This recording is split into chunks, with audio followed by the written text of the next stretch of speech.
வணக்கம். கதிரவன் நியூஸின் இன்றைய நாளுக்கான மதிய நேர பிரதான செய்திகள். முதலில் தலைப்புச் செய்திகள். விவசாயிகளுக்கு வெளியான நற்செய்தி, புதிய அறிவிப்பு. அவதானமாக இருங்கள், யாழில் உச்சந்தொடும் வெப்பம், மக்களுக்கு எச்சரிக்கை. வாட்ஸ்அப், டெலிகிராம் ஊடாக பரவும் ஆபத்தான நிதி மோசடி, போலீசார் அவசர எச்சரிக்கை. ஒலிபெருக்கி பயன்பாட்டுக்கான கால எல்லை, மக்களுக்கு போலீசார் அவசர அறிவுறுத்தல். அவசரமாக மாறு அறிவித்தல் வரை பிற்போடப்பட்டுள்ள முக்கிய போட்டி பரீட்சை. குடும்பத்தில் ஏற்பட்ட வன்முறையினால் தந்தையை கொடூரமாக கொலை செய்த மகன். ஆட்பதிவு திணைக்களம் விடுத்துள்ள விசேட அறிவிப்பு. கிளிநொச்சி மாணவியின் விபரீத முடிவால் துயரத்தில் உறவுகள். போலீசாரிடம் பிடிபட்ட ஆபத்தான நபர், பல கோடி பெறுமதியான பொருட்கள் பறிமுதல். மீண்டும் தடம் ஏற்பட்ட சாகரிகா ரயில். தமிழர் பகுதியொன்றில் குடும்பஸ்தரின் உயிரை பறித்த கோர விபத்து. மத்திய கிழக்கிலிருந்து வந்த குழுவால் அதிர்ந்த விமான நிலையம். யாழில் சுகாதார சீர்கேடுகளுடன் இயங்கிய உணவகங்களுக்கு எதிராக நடவடிக்கை. இலங்கைக்கு அடுத்தடுத்து வரவுள்ள கப்பல்கள். ரணில் விக்ரமசிங்கவின் இல்லத்துக்கு சென்ற சிஐடி அதிகாரிகள் வெளியான காரணம். இலங்கைக்கு வந்த சுற்றுலா பயணிகளின் எண்ணிக்கையில் பதிவான மாற்றம். காலநிலையில் ஏற்படவுள்ள மாற்றம், முன்னெச்சரிக்கை நடவடிக்கைகளை மேற்கொள்ளுமாறு அறிவுறுத்தல். தொடர்பான விரிவான செய்திகள். சிறுபோக நெற்செய்கை மற்றும் ஏனைய பயிர்செய்கைகளுக்காக மேலதிகமாக 25,000 மெட்ரிக் டன் யூரியா உரத்தை ஏற்றிய கப்பல் அடுத்த மாதம் தொடக்கத்தில் இலங்கையை வந்தடைய உள்ளதாக அறிவிக்கப்பட்டுள்ளது. குறித்த அறிவிப்பை தேசிய உர செயலகம் வெளியிட்டுள்ளது. சிறுபோக நெற்பயிர் செய்கை உள்ளிட்ட இதர பயிர்களுக்கு மொத்தமாக 1,25,000 மெட்ரிக் டன் யூரியா உரம் தேவைப்படுவதாக அதன் பணிப்பாளர் சந்தன லொகுகேக் வால்கே தெரிவித்துள்ளார். இதன்படி அடுத்த மாத நடுப்பகுதியாகும் போது நாட்டின் கையிருப்பில் உள்ள மொத்த யூரியா உரத்தின் அளவு சுமார் 1,51,000 மெட்ரிக் டன் வரை உயரும் என அவர் மேலும் குறிப்பிட்டுள்ளார். நாட்டின் பல மாவட்டங்களில் மனித உடலால் உணரப்படும் வெப்பத்தின் அளவு எச்சரிக்கை மட்டம் வரை அதிகரிக்கக்கூடும் என எச்சரிக்கை விடுக்கப்பட்டுள்ளது. இதனால் வடக்கு, வடமத்திய, வடமேற்கு, மேற்கு, சப்ரமுவ மற்றும் கிழக்கு மாகாணங்களில் வசிப்பவர்களுக்கு வெப்பம் தொடர்பாக அவதானமாக இருக்குமாறு வேண்டுகோள் விடுக்கப்பட்டுள்ளது. அதன்படி இன்று மதியம் வடக்கு, வடமத்திய, வடமேற்கு, மேற்கு, சப்ரமுவ மற்றும் கிழக்கு மாகாணங்களில் சில இடங்களில் மனித உடல் உணரும் வெப்ப குறியீடு எச்சரிக்கை மட்டம் வரை அதிகரிக்கும் என தெரிவிக்கப்பட்டுள்ளது. எனவே சூரிய ஒளியில் நீண்ட நேரம் இருப்பது, வெளிப்புற செயல்பாடுகளில் ஈடுபடுவது சோர்வை ஏற்படுத்தும் என்றும் தெரிவிக்கப்பட்டுள்ளது. எனவே தேவையான அளவு தண்ணீர் குடிக்கவும், முடிந்தவரை வெளிப்புற செயல்பாடுகளில் ஈடுபடுவதை தவிர்க்குமாறும் தெரிவிக்கப்பட்டுள்ளது. அத்துடன் இக்கால பகுதியில் தொடர்ந்தும் கடினமான உடற்பயிற்சிகள் அல்லது வேலைகளில் ஈடுபடுபவர்களுக்கு தசைப்பிடிப்பு ஏற்படுவதற்கான வாய்ப்புகள் அதிகம் என்றும் தெரிவிக்கப்பட்டுள்ளது. வெப்பமான வானிலை காரணமாக வீட்டுக்குள்ளேயே தங்கியிருக்கும் முதியவர்கள் மற்றும் நோய்வாய்ப்பட்டவர்கள் தொடர்பிலும் அவதானம் செலுத்த வேண்டும் என்று அறிவுறுத்தப்பட்டுள்ளது. வாட்ஸ்அப் மற்றும் டெலிகிராம் போன்ற சமூக வலைதளங்களின் ஊடாக பரப்பப்படும் ஆபத்தான நிதி மோசடிகள் குறித்து இலங்கை போலீசார் பொதுமக்களுக்கு அவசர எச்சரிக்கையை விடுத்துள்ளனர். சமூக வலைதளங்கள் ஊடாக அனுப்பப்படும் தீங்கிழைக்கக்கூடிய APK கோப்புகள் மூலம் இந்த மோசடிகள் அரங்கேற்றப்படுகின்றன என்று போலீசார் சுட்டிக்காட்டுகின்றனர். திருமண அழைப்புதல்கள், மின்சார கட்டண பட்டியல்கள், லொத்தர் வெற்றி அறிவிப்புகள் போன்ற வடிவங்களில் பெரும்பாலும் அனுப்பப்படுகின்றன. இந்த கோப்புகளை பயனாளர்கள் கிளிக் செய்தவுடன் அவர்களின் கையடக்க தொலைபேசிகளில் தீங்கிழைக்கும் மென்பொருட்கள் தானாகவே நிறுவப்படுகின்றன. இதன் மூலம் ஹேக்கர்கள் பயனாளர்களின் தொலைபேசி திரையை கட்டுப்படுத்துவதுடன் வங்கி கணக்குகளுடன் தொடர்புடைய ரகசியமான OTP குறியீடுகளை உள்ளடக்கிய குறுஞ்செய்திகளையும் வாசிக்கும் அதிகாரத்தையும் பெற்றுக்கொள்கின்றார்கள். இந்த மோசடியிலிருந்து தவிர்த்து கொள்ள போலீசார் பின்வரும் ஆலோசனைகளை வழங்கியுள்ளனர். நண்பர்களிடமிருந்து வந்தாலும் கூட சந்தேகத்துக்குரிய APK கோப்புகளை ஒருபோதும் தரவிறக்கம் செய்ய வேண்டாம் அல்லது திறக்கவோ வேண்டாம். செயலிகளை தரவிறக்கம் செய்ய கூகுள் பிளே ஸ்டோர் அல்லது ஆப்பிள் ஸ்டோர் ஆகியவற்றை மட்டுமே பயன்படுத்துங்கள். தொலைபேசி அமைப்புகளில் செட்டிங்கில் உள்ள தெரிவை முடக்கி வைப்பதை உறுதிப்படுத்துங்கள். இந்த மோசடிக்கு யாராவது பலியாக இருந்தால் அல்லது அவர்களின் கணக்கு ஊடுருவப்பட்டது என சந்தேகம் ஏற்பட்டால் உடனடியாக அவர்கள் வங்கிக் கணக்குகளை தற்காலிகமாக முடக்க வேண்டும் என்று போலீசார் அறிவுறுத்தியுள்ளனர். அத்துடன் இதுகுறித்து அவர்கள் அருகிலுள்ள போலீஸ் நிலையத்திலோ அல்லது குற்றப்புலனாய்வு திணைக்களத்தின் கணனி குற்றப்புலனாய்வு பிரிவிலோ முறைப்பாடு செய்யுமாறு கேட்டுக் கொள்ளப்பட்டுள்ளனர். பொது வைபவங்கள் மற்றும் நிகழ்வுகளின் போது ஒலிபெருக்கிகளை பயன்படுத்துவதற்கான அனுமதிக்கப்பட்ட கால எல்லைகள் குறித்து போலீஸ் தலைமையகம் பொதுமக்களுக்கு ஏற்பாட்டாளர்களுக்கு விசேட நினைவூட்டலை விடுத்துள்ளது. தற்போது நடைமுறையுள்ள சட்ட விதிகள் மற்றும் நிபந்தனைகளுக்கு அமைவாக இந்த அறிவித்தல் விடுக்கப்பட்டுள்ளது. போலீஸ் தலைமையகத்தின் அறிவிப்புகளின்படி ஒலிபெருப்புகளை பயன்படுத்துவதற்கான நேர கட்டுப்பாடுகள் பின்வருமாறு அமைகின்றன. திங்கள் முதல் வியாழன் வரை காலை 6 மணி முதல் இரவு 10 மணி வரை மட்டுமே அனுமதி வழங்கப்பட்டுள்ளது. வெள்ளி மற்றும் சனிக்கிழமை இந்த தினங்களில் நள்ளிரவை தாண்டி அதிகாலை 1 மணி வரை ஒலிபெருக்கிகளை பயன்படுத்த அனுமதி நீடிக்கப்பட்டுள்ளது. ஞாயிற்றுக்கிழமைகளில் நள்ளிரவு 12:30 மணி வரை ஒலிபெருக்கிகளை பயன்படுத்த முடியும். பல்வேறு நிகழ்வுகளை ஏற்பாடு செய்யும் அமைப்பாளர்கள் மற்றும் தனிநபர்கள் இந்த நேர கட்டுப்பாடுகளை கண்டிப்புடன் பின்பற்றுமாறு போலீசார் கேட்டுக் கொண்டுள்ளனர். அத்துடன் பொதுமக்களுக்கு இடையூறு ஏற்படாத வகையில் சட்டத்திட்டங்களுக்கு மதிப்பளித்தும் கண்ணியமான முறையில் நிகழ்வுகளை முன்னெடுக்குமாறும் போலீசார் அறிவுறுத்தியுள்ளனர். இந்த விதிமுறைகளை மீறுவோருக்கு எதிராக சட்ட நடவடிக்கை எடுக்கப்படும் என்று போலீஸ் ஊடகப் பிரிவு மேலும் சுட்டிக்காட்டியுள்ளது. இலங்கை அதிபர் சேவையின் தரம் 3க்கு ஆட்சேர்ப்பு செய்வதற்காக போட்டிப் பரீட்சை மறு அறிவித்தல் வரை பிற்போடப்பட்டுள்ளது. நாளை நடைபெறவிருந்த மட்டுப்படுத்தப்பட்ட போட்டிப் பரீட்சையை தவிர்க்க முடியாத காரணங்களினால் பிற்போடப்பட்டுள்ளது. பரீட்சைகள் ஆணையாளர் நாயகம் AKS இந்திகா குமாரி லியனகோவால் இந்த உத்தியோகபூர்வ அறிவித்தல் வெளியிடப்பட்டுள்ளது.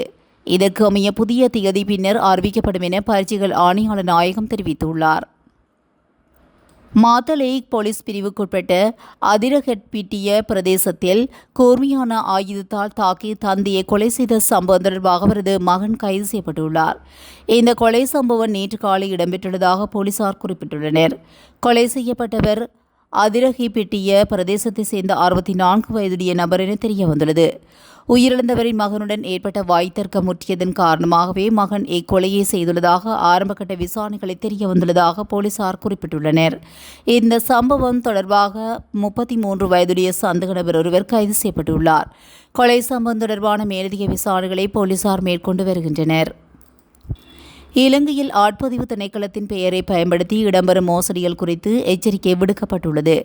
ஆட்பதிவு திணைக்களத்தின் எண்களான 01152226 மற்றும் 0115226126 மற்றும் 0115226126 மற்றும் கையடக்க தொலைபேசி எண்களான 0711677309 மற்றும் 0742756098 ஆகியவற்றை பயன்படுத்தி ஒரு தரப்பினர் திணைக்களத்தின் பெயரை தவறாக பயன்படுத்தி தனிநபர்களின் தனிப்பட்ட தகவல்களை பெற்று நிதி மோசடியில் ஈடுபட்டு வருவதாக தகவல் திணைக்களம் அறிக்கை ஒன்றின் மூலமாக குறிப்பிட்டுள்ளது. மேலும் அந்த தரப்பினர் அரச சின்னத்தின் பயன்படுத்தி ஒரு கையடக்க தொலைபேசி செயலியை உருவாக்கி டிஜிட்டல் அடையாள அட்டை அல்லது இலத்திரனியல் தேசிய அடையாள அட்டைக்காக உங்கள் தகவல்களை பதிவு செய்வதாக கூறி திணைக்களத்தின் பெயரை தவறாக பயன்படுத்தி வருவதாக தகவல் கிடைத்துள்ளதாக தெரிவிக்கப்பட்டுள்ளது. ஆட்பதிவு திணைக்களம் தங்கள் இதுபோன்ற பதிவுகளை மேற்கொள்வதில்லை எனவும் அத்தகைய கையடக்க தொலைபேசிகளில் இருந்து வரும் அழைப்புகளுக்கு தாங்கள் தகவல்களை வழங்க வேண்டாம் எனவும் பொதுமக்களுக்கு வலியுறுத்துகிறது. மேலும் திணைக்களத்தின் உதவி எண்ணை அழைத்தோ அல்லது அத்துறையின் இணையதளத்தை போன்ற ஒரு போலி இணையதளத்தை பயன்படுத்தியோ உங்கள் தகவல்களை கேட்டால் அந்த தகவல்களை வழங்குவதை தவிர்க்குமாறு அறிவுறுத்தப்பட்டுள்ளது. அதுவரை இலத்திரனியல் தேசிய அடையாள அட்டை அல்லது டிஜிட்டல் அடையாள அட்டைக்கான எந்த பதிவும் மேற்கொள்ளப்படாது என ஆட்பதிவு திணைக்களம் தெரிவித்துள்ளது. மேலும் மோசடி நபர்களிடமிருந்து தங்களை பாதுகாத்துக் கொள்ளுமாறு பொதுமக்களை திணைக்களம் அறிவுறுத்தியுள்ளது. கிளிநொச்சி ஜெயபுரம் பகுதியில் அமைந்துள்ள ஜெயபுரம் மகா வித்தியாலயத்தில் கல்வி கற்று வரும் தரம் 11 மாணவி உயிரிழந்த சம்பவம் துயரத்தை ஏற்படுத்தியுள்ளது. மாணவியின் திடீர் மரணம் குடும்பத்தினரும் நண்பர்களும் ஆசிரியர்களையும் ஆழ்ந்த சோகத்தில் ஆழ்த்தியுள்ளது. குறித்த மாணவி விபரீத முடிவால் உயிரிழந்துள்ளதாக கூறப்படுகிறது. மாணவியின் மரணம் பிரதேசத்தில் பெரும் அதிர்ச்சியை ஏற்படுத்தியுள்ளது.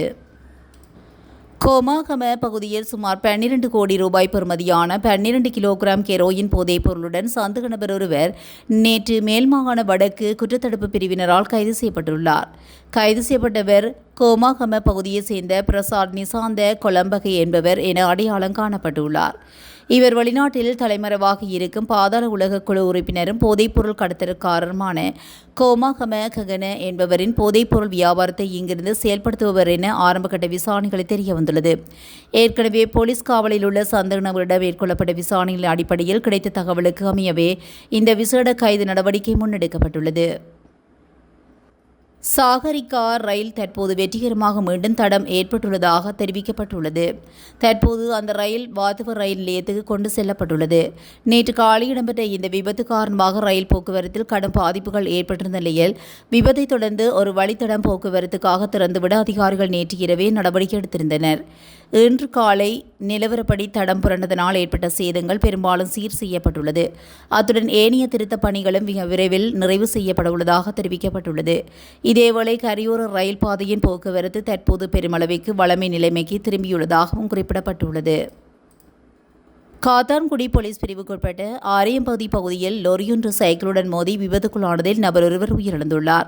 நேற்று மாலை இந்த விபத்து இடம்பெற்றுள்ளது.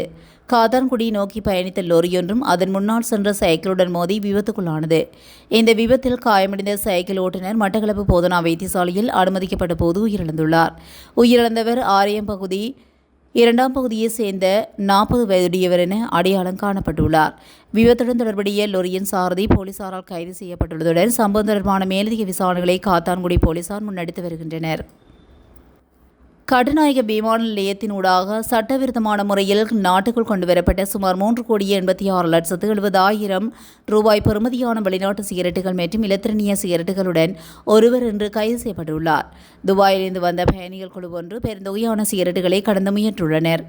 கொழும்பு பகுதியைச் சேர்ந்த 27 வயதுடைய ஒருவர் தனது பயணப்பொதிகளை சிகரெட்டுகளை மறைத்து வைத்து கிரீன் சேனலூடாக வெளியேற முயன்றபோது கைது செய்யப்பட்டுள்ளார். இதனை கண்டு அவருடன் வந்த ஏனைய பயணிகள் தங்களது 14 பயணப்பொதிகளையும் விமான நிலைய வருகை முனையத்திலேயே கைவிட்டு தப்பியோடியுள்ளனர். இவர்கள் அனைவரும் இன்று அதிகாலை 12:55 மணியளவில் துபாயிலிருந்து எமிரேட்ஸ் நிறுவனத்துக்கு சொந்தமான EM 654 என்ற விமானம் மூலம் கட்டுநாயக்காவை வந்தடைந்ததும் குறிப்பிடத்தக்கது. சந்தேக நபர்களால் கொண்டுவரப்பட்ட 16 பயணப்பொதிகளையும் சோதனையிட்ட போது அவற்றுக்குள் மறைத்து வைக்கப்பட்டிருந்த 2,29,800 வெளிநாட்டு சிகரெட்டுகள் மற்றும் 113 இலத்திரனிய சிகரெட்டுகள் என்பன கைப்பற்றப்பட்டுள்ளன. தப்பியோடிய ஏனைய சந்தேக நபர்களை கண்டறியவும் இந்த கடத்தல் சம்பவம் தொடர்பாகவும் கட்டுநாயக்க விமான நிலைய சுங்க அதிகாரிகள் மேலதிக விசாரணைகளை முன்னெடுத்து வருகின்றனர். யாழ்ப்பாண நெல்லியடி பகுதியில் சுகாதார செயற்கேடுகளுடன் இயங்கிய வெதுப்பக உணவகம் மற்றும் பலசரக்கு கடை என்பவற்றின் முகாமையாளர்களுக்கு பருத்தித்துறை நீதவான் நீதிமன்றத்தினால் தண்டப்பணம் அறவிடப்பட்டுள்ளது. நெல்லியடி பொது சுகாதார பரிசோதகர் மா பிரபாகரனினால் பருத்தித்துறை நீதவான் நீதிமன்றத்தில் நேற்றைய தினம் வழக்கு தாக்கல் செய்யப்பட்டதை அடுத்து வழக்கு விசாரணையின் போது நீதவானால் 30,000 ரூபாய் தண்டப்பணம் விதிக்கப்பட்டுள்ளது. சித்திரை புதுவருட பண்டிகை நாட்களில் பொது சுகாதார பரிசோதகர் குழுவினரால் தொடர்ச்சியாக மேற்கொள்ளப்பட்ட விசேட சோதனை நடவடிக்கையின் போதே குறித்த சுகாதார செயற்கேடுகள் கண்டறியப்பட்டுள்ளன.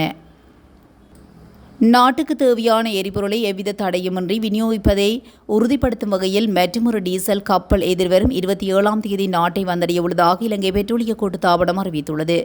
இதுகுறித்து இலங்கை பெட்ரோலிய கூட்டுத்தாபனத்தின் முகாமைத்துவ பணிப்பாளர் மயூர நிதிகுமாரக தெரிவிக்கையில் எதிர்வரும் ஏப்ரல் 27ஆம் தேதி வருகை தரவுள்ள டீசல் கப்பலில் 9,500 மெட்ரிக் டன் டீசல் அடங்கியுள்ளதாக குறிப்பிட்டுள்ளார்.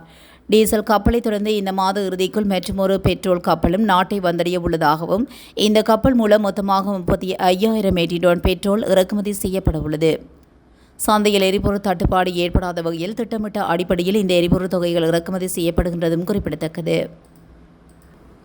முன்னாள் ஜனாதிபதி ரணில் விக்ரமசிங்கவின் தனிப்பட்ட வெளிநாட்டு பயணம் தொடர்பாகவே மைத்திரி விக்ரமசிங்கவிடம் குற்றப்புலனாய்வுத்துறை நேற்று வாக்குமூலங்களை பதிவு செய்துள்ளதாக தெரியவந்துள்ளது. முன்னாள் ஜனாதிபதி ரணில் விக்ரமசிங்கவின் இல்லத்திற்கு சென்ற குற்றப்புலனாய்வு திணைக்களத்தின் அதிகாரிகள் நேற்று வாக்குமூலங்களை பதிவு செய்திருந்தனர். முன்னாள் ஜனாதிபதி ரணில் விக்ரமசிங்க 1.66 பில்லியன் பொது நிதியை செலவழித்து மேற்கொண்ட தனிப்பட்ட வெளிநாட்டு பயணம் தொடர்பாகவே விசாரணை மேற்கொள்ளப்பட்டுள்ளது. நேற்று பிற்பகல் கொழும்பு 3/5 தளத்திலுள்ள அவரது இல்லத்துக்கு சென்ற CID அதிகாரிகள் குழு மைத்திரி விக்ரமசிங்கவிடமிருந்தும் இந்த வாக்குமூலத்தை பதிவு செய்துள்ளது.